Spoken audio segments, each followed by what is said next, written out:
Mike, go ahead. Hey, LeBron, I just want to ask you about KCP down the stretch there. You grabbed the rebound off Jimmy's miss, push in transition, see him in the corner. Just wonder, all the teammates you've had, you know which guys are going to be capable for those moments in the finals game. What you thought of that and his effort overall? I think at the end of the day, if you're on the floor in crunch time, then I believe in you. Who's ever out on the floor with me, I believe can make plays. And tonight was a case in point of KCP. Guy who stays ready, who works on his craft. And like you said, you know, that three in front of their bench was a huge three. And obviously the drive at the end of the shot clock was two big back-to-back plays, you know, in the fourth quarter where we needed to continue to score versus this team. I think it was after game 2 that you made the comment that it's not just enough to win the game. You guys want to be great. This game was one where defensively you guys were great, and then there was a lot of sloppiness early offensively with the turnovers. I'm just wondering if there's a certain point, like, does there come a point where you stop striving for that winning in a great way, and it's just enough to get the wins? Or is that not until? Well, it's two different things. It's kind of two different things, two different points you're making. You never stop striving to be perfect or be great. And you know that a perfect game is not going to happen, but that don't mean you still don't strive to be as great as you can be every night. Now, you know, every game has its own, you know, adjustments and things of that nature. And, you know, tonight was one of those games where we had to win on the defensive end and make some timely shots. But I think when you start thinking like, okay, well, I can't be great tonight, or we can't be great tonight, okay, we just have to figure it out, then you sell yourself short. And for me personally, I would never do that as long as I lace them up and put on a uniform. But I love what we did tonight. Allison?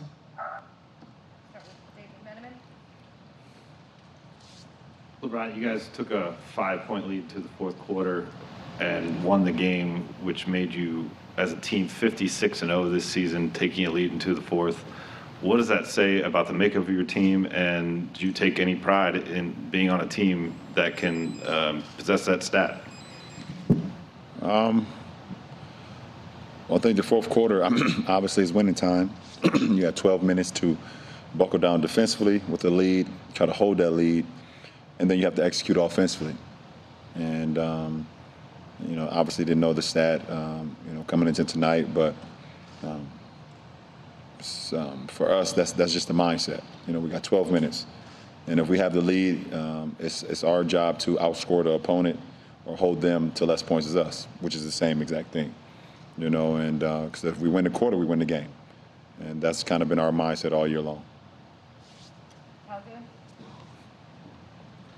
I know you talked about AD's great games and said that's who AD is, but in the last 2 days, from where he sort of told us after Game 3, he felt like it could have been more aggressive to the guy he was after hitting that shot with 39 seconds left, beating his chest. What did you see in sort of his just getting back to that place where he can be the player that he can be? Well, I mean, he's a big shot maker in the shot clock, early in the shot clock, fourth quarter, first quarter, everything in between. And it was just a great setup by Doe. You know, first, you know, the possession before that, Doe was able to fake it like he was going back to him, carry himself into the lane, get a layup. And then, you know, kind of the very next possession, you know, he was able to, you know, find him. And AD just kind of stared at the, you know, stared at the shot clock, knew it was late in the shot clock, and obviously trusted his shot that he works on consistently. So, big time shot, big time play for our team to be able to put the game away. Sam? Ron, Spo just said over here that this game being tight back and forth the entire time, that it came down to moments of truth. You guys won more than they did at the end. But when AD hits that shot and you're doing the Ric Flair and screaming a little bit, is there a different kind of satisfaction when y'all are so tight all night long and then you have that kind of a breakthrough at that point? Well, you kind of know momentum plays and momentum shots, depending on the score, the time, what's going on, you know, within the last few possessions. They were going back and forth. with us, and we were going back and forth with them. Duncan Robinson hits one off the glass at the end of the shot clock for a three. Bam hits one off the glass, and, yeah. Okay. We know we got to be better. We know that we can be better, as I've been saying this entire time. We show glimpses of it, and then we make some crucial mistakes, whether it be on the defensive end or the offensive end, and beat ourselves in the end. But like I always say, they're a really, really, really good team. We got to play damn near perfect to beat them. We didn't do that tonight. Rachel? Lakers really clamped down defensively in the second half. I think you guys only had 8 uncontested shots. Do you have any ideas about how you guys can shake a little more free in the next game? Move with a purpose, screen a little bit better, and make some shots. It's going to be some tough ones. It is. They're contesting every shot. I just think that we got to do better getting ourselves in triggers, myself, Bam, Tyler, Duncan, and take it from there. But we'll watch this, learn from it, but we can't lose another one.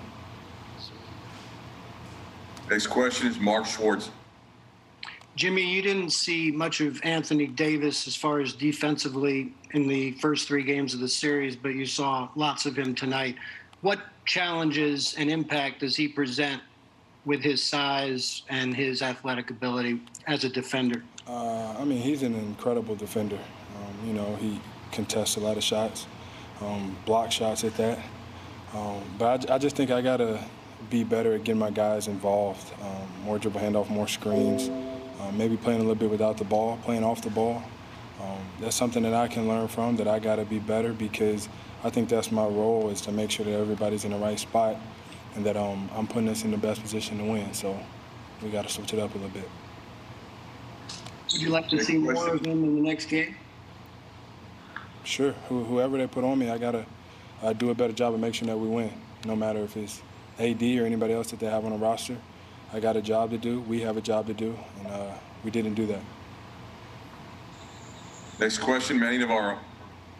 Hey, Jimmy, Tyler's obviously done a lot of great things in these playoffs, but with Goran out, he is being asked to do even more. How do you think he's kind of handled these last 3 games since Goran's been out, and any advice to him, as the series kind of goes on? I think he's been playing incredible. He's making all the right decisions. He's taking all the right shots, and he's just out there playing carefree as he should. We want him to stay aggressive, be aggressive, and continue playing the best version of basketball that he has. He's been helping us all year long. He's going to continue to help us. And I tell him, keep going.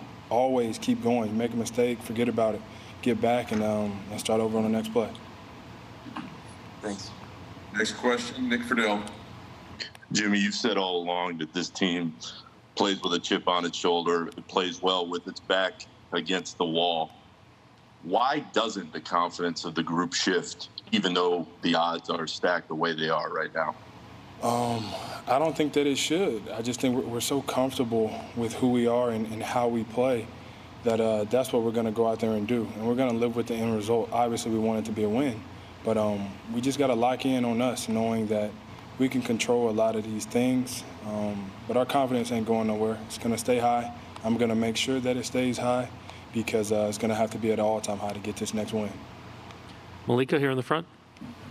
Jimmy, what was your reaction when you found out that Bam was available to come back and play, and how was it having him back out there? I was happy for him.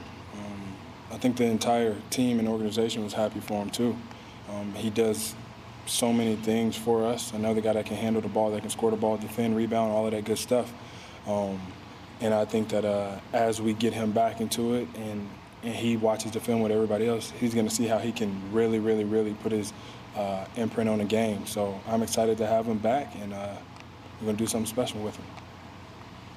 Next question, Jared Weiss. Usually at this point of the series, players are talking about how they have to make little adjustments with the scheme and things like that. But you guys were able to force a lot of misses at the end there, and then they would just get the offensive rebound. So Spo said that the next game needs to be kind of one in the mud. Do you feel like there's some sort of adjustment that needs to be made, or you just got to keep fighting and doing what you're doing? Keep fighting. It's kind of a backbreaker, though, whenever you get a stop and then they get an offensive rebound. We talk about it, and then it happens. And it's crucial possessions late in the fourth. I got to get in there and help rebound. Everybody, we just got to put our nose in that basketball and get it up out of there. So I'm excited to see how we bounce back.